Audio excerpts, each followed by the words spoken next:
the discounted value of it's going to give you what you call the price of the derivative at time zero. So that's what you do.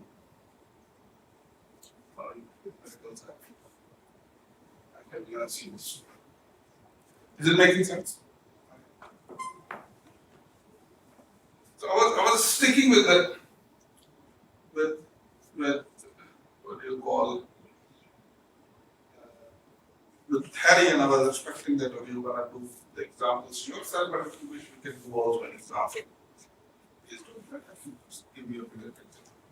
You have a copy of, just tell me one model actually, so that we can just simply demonstrate that what we have built. Give me a model.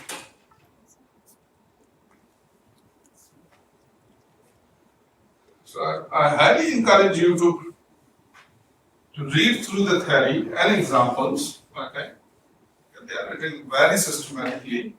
Okay.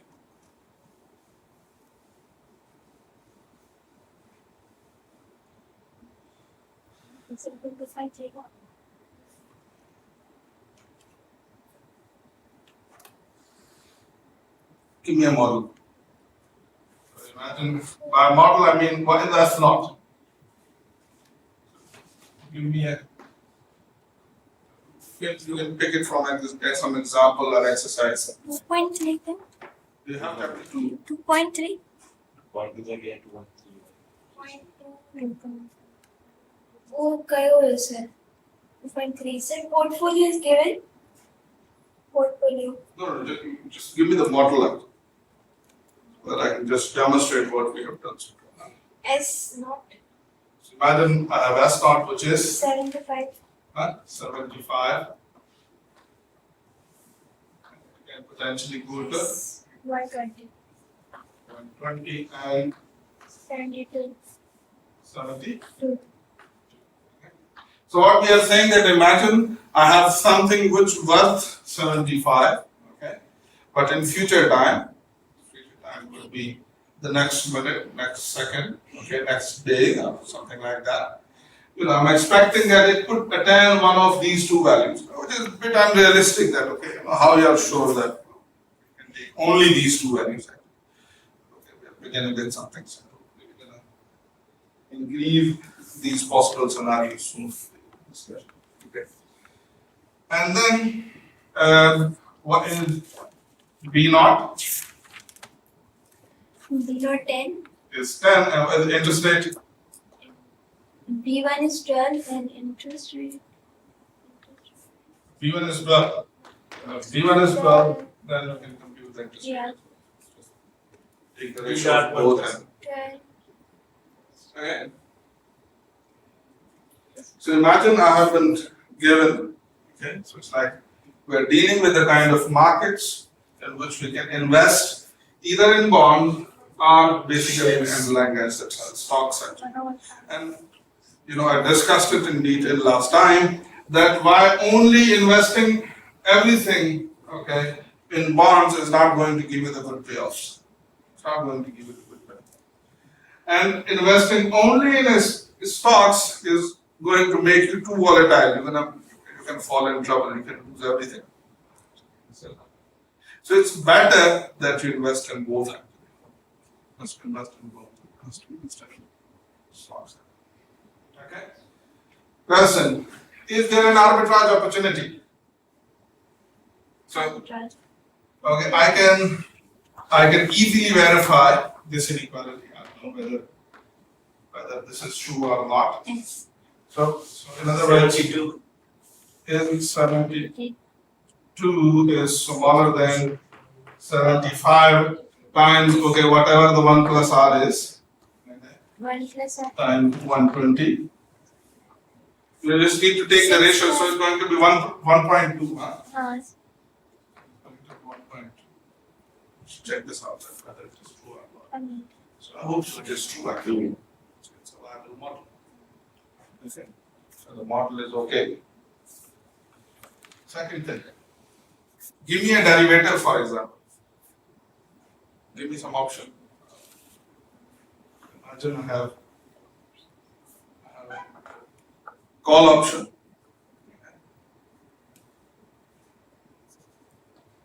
Any derivative.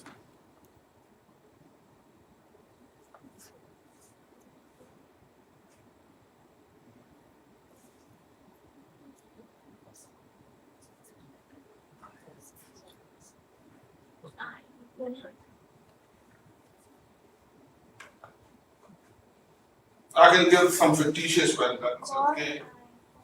It could be 12. Okay, when price goes up. It could be, for example, 5 when price goes down. Okay. These are the values of the derivative at time 1. Just giving you a reference. Question: if I have a derivative whose payoff can be this at time 1, question: how much should I pay at time 0 for this derivative? Then the answer comes from that there are two ways. Okay. Number one is that they try to find a portfolio whose value is equal to what V of omega. In other words, it's going to be what? V1 plus y plus 1 of omega u B of u V1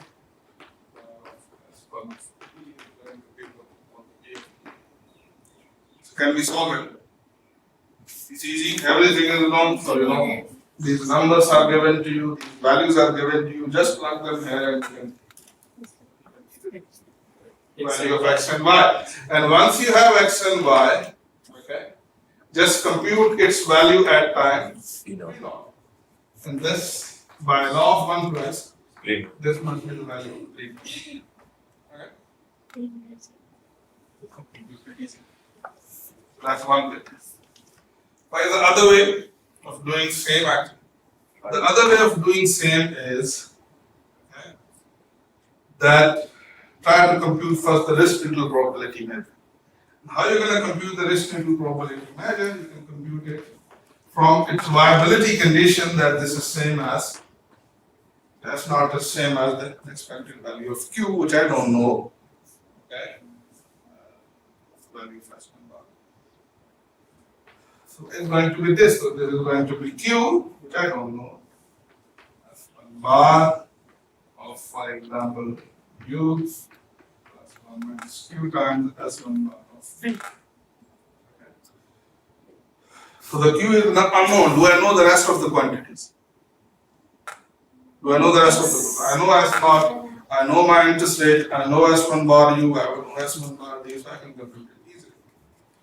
And once I have this, then what should be the value of this portfolio?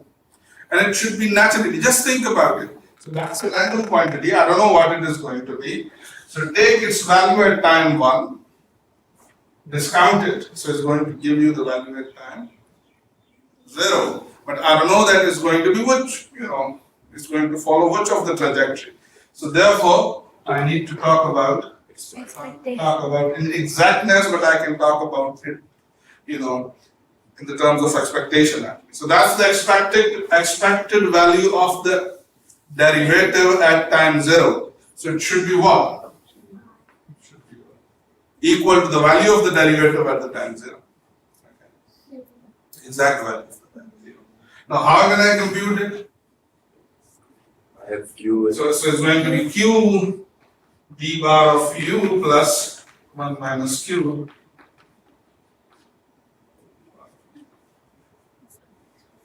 So do I know this side? Yes. I know this side. Q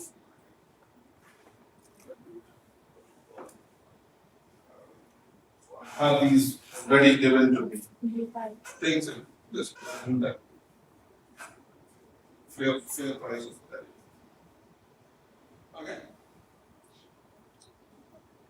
So that was chapter 1. We discussed this in detail in last time. So essentially, what is the crux basically of this chapter? Is to ask two questions. I can add third one as well. It's important. Number one, is the model a good model? Viable. Number one, if it is viable, then if I have a derivative, something which is depending on this viable movement of a stock, okay, then what should be the fair price of that derivative? Zero. The answer comes from two ways.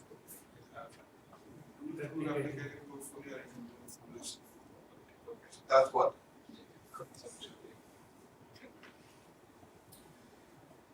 Okay. So I'm defining the next thing before closing down this chapter and starting new chapter is definition, and that is that a model, and whenever I say that I have a model, I mean I have a movement of a stock and the dynamics movement of bonds in which I'm investing. That's what essentially I mean. Okay, a model is complete. Okay, so model is complete if every derivative D can be priced in priced.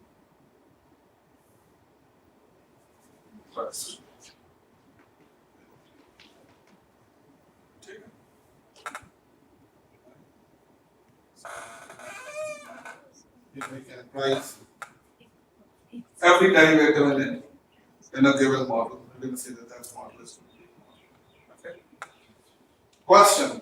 So we considered what you have S mod, S mod view, and S mod D. For example, I have this abstract model. Okay, so don't assume these particular values, assume that we have abstract model. If this model is going to be complete, Yes. let's try to answer, let's try to figure out.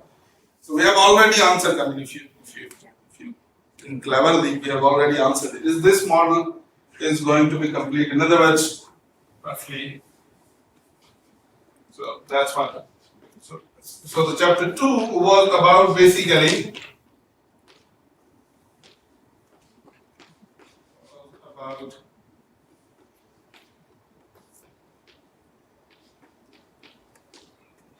okay.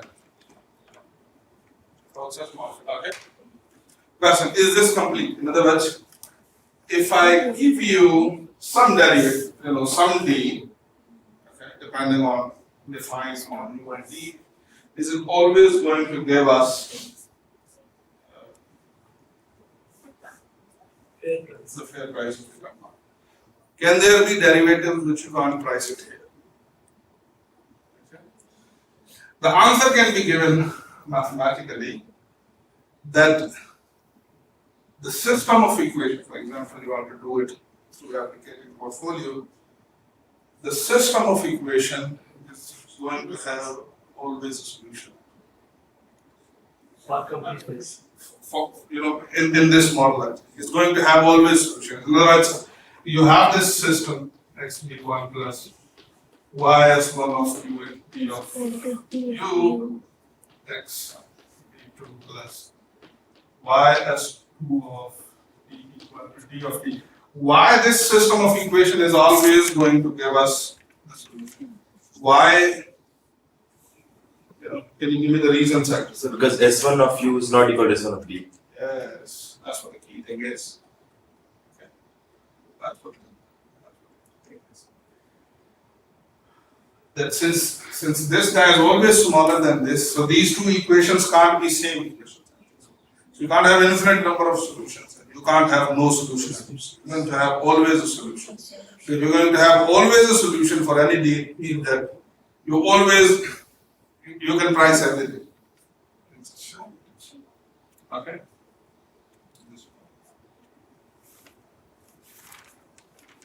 Okay?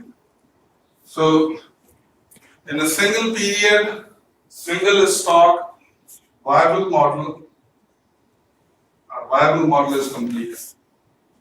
That's what the conclusion that we can draw. There's a theorem regarding it. Okay, is it making sense?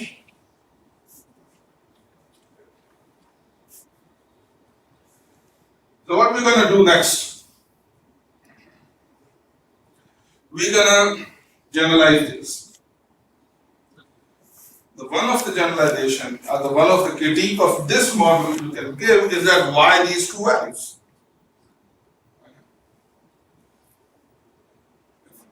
So it's like, okay, imagine I have a particle like this. Okay. Particle at this point, and I'm saying that the particle has to move in the forward direction. So which could be the potential trajectories of the particle? So you can say that it can go this way, up this way, up this way, up this way, up this way, up this way. So there are a huge number of possibilities in the. So we say that I do not have this stock actually, so where we are assuming that there are two only possible values. So the next thing that we are going to do is to generalize this, that imagine that instead of 2, you have n possible potential values that are stock and okay? And then we're gonna do what? We're gonna do the precisely same what we have done now. Number 1. Is it viable? Is it viable? Number 2, if it is viable, Is it fair price? so it's like, can I compute the fair price of the derivative? Okay. And number 3, can every derivative be priced? Complete. Is it complete? So we can ask we can answer, try to answer these questions. Okay. And in the next phase, what we can do, okay, just kind of going to be generalization of even this new model that we are proposing is that instead of 1 stock, Yeah. I imagine m stocks actually which you are m stocks. So it's like a m potential company where I can invest my money. Okay. And for everyone there are n possibilities. You'll ask the same question. Is it going to be complete? Is it going to be viable? When is it going to be viable? Can we price every derivative? So if we can, what should be the fair price? Okay. If we can't, what we should do? Okay. Okay. That's a bigger picture. And then in the next chapter, what is going to be the generalization? Pick the same, instead of 1 time, you have finite number of times. So instead of time 0, 1, you have time up to finite. Okay. That's going to be kind of a more realistic model than this. So we want to reach to that point. Okay, but obviously we have to start from this simple parallel. Okay.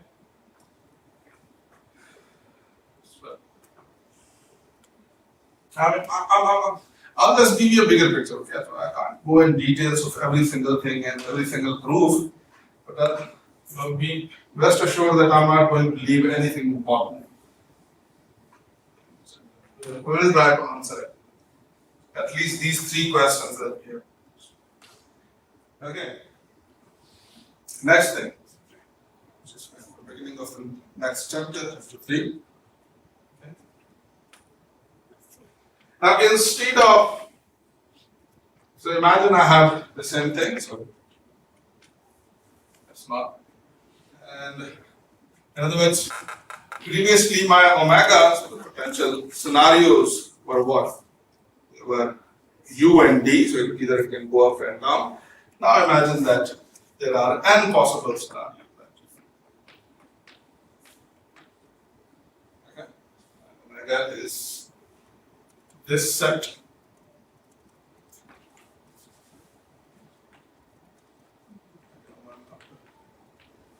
omega n, in other words, this is stock can take potentially valid as omega 1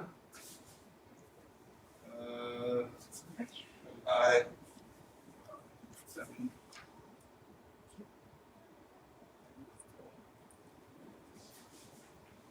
So I have one,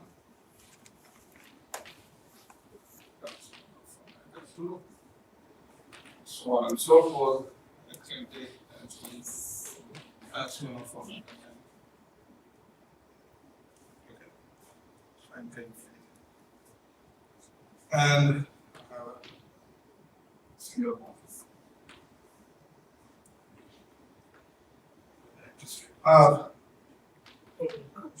P naught times 1 plus r. There's a very good exercise, basically, the first exercise of this chapter 3 is that imagine, that exercise basically says that it's unnecessary to take more than one bond in your model. So it's sufficient to take one bond. So you can ask the question, why we are just investing in only one bond?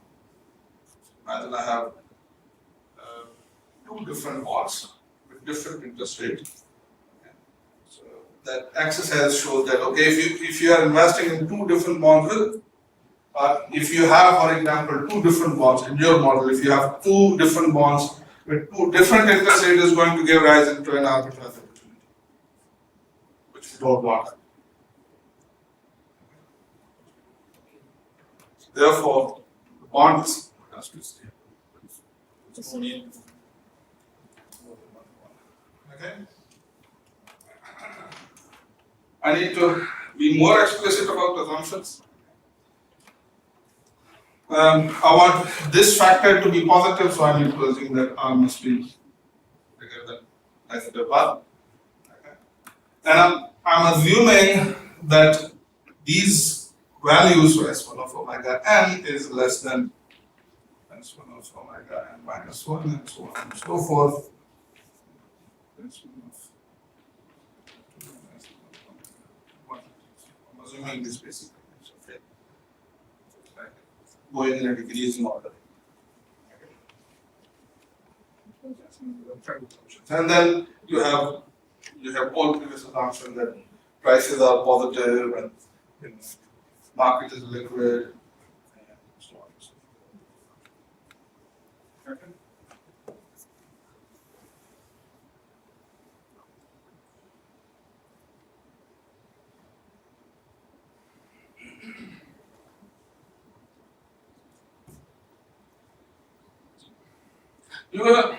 Are you sensing some trouble actually? Trouble that we didn't have when we have only two potential possibilities actually. Any sense of trouble? The inequality of arbitrage. The inequality of arbitrage.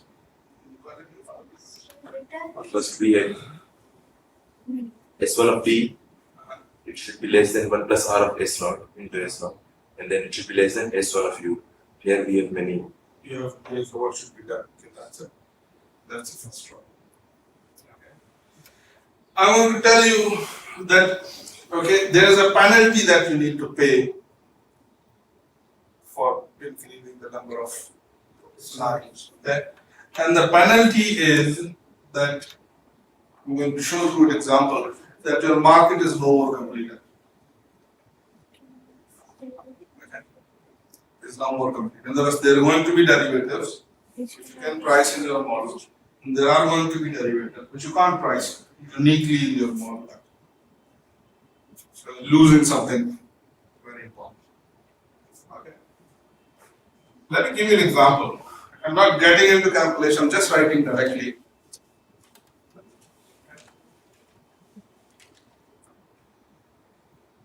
So imagine I have this model. Okay, so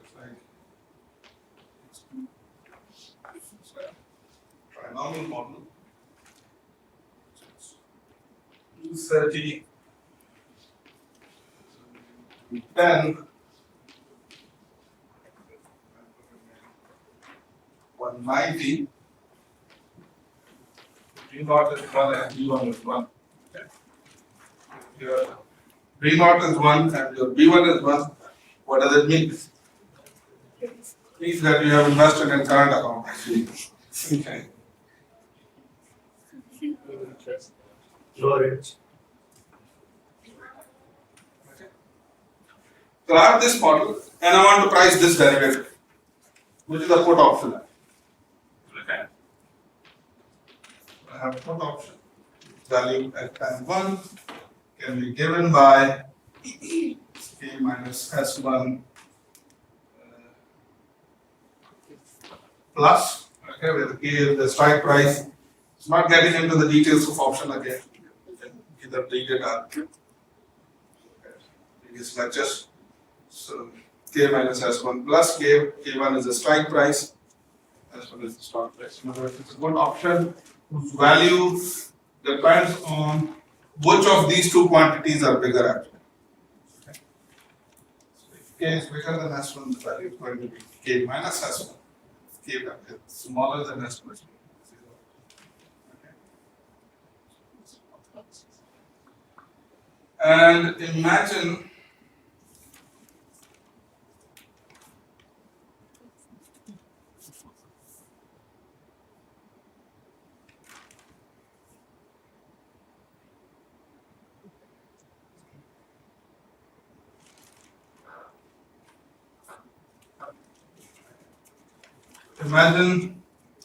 Imagine the strike price is 220. Cents, whatever. Currency what is going to be with respect to this is going to be P1. So P1 is going to potentially have 3 values. Okay. Two values. 2 values. 10 and a 0. Huh? 10 and No, 3 values. 0, 10 and 20. 0, 10 and so P1 of omega 1 is going to be what? It's going to be 0. Okay? Because 220 minus 230 is going to be 0. What is going to be the P1 of omega 2? 10. P1 of omega 3 is going to be 20. 30.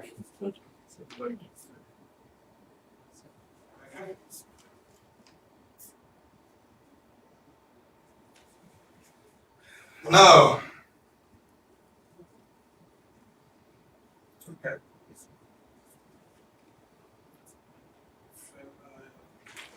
So isn't it weird? I mean, the strike price that you said is same as S naught. Is it realistic? Strike prices. Same as S naught. No, it should be okay. Is it realistic? Does it happen in? At the moment, we are not talking about real things. Okay? We are talking about stuff. Okay. So what I would like to show is that you can't price it uniquely. You can't find a unique fair price. In other words, that your market is not complete. If your market is not complete, you need to construct one derivatives which you can't price. I think that this is going to be something.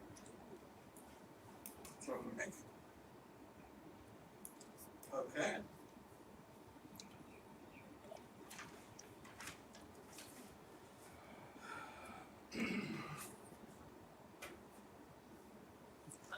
Question.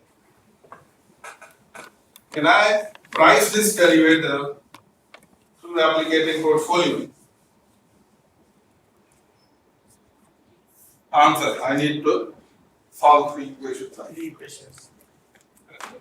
So the one equation is going to be x plus 230y equal to 0. Okay. Sorry. X is going to be x plus 10. 10y equal to 10. 10. And x plus 190. 190y 190y equal to 30. 9. And you already sense the problem. You have two variables and three equations. Okay. You have 3 lines and you want to check that whether they pass through Single the source. point or not. Okay. Which is going to be very rare. Okay. So the answer is that that's not solvable.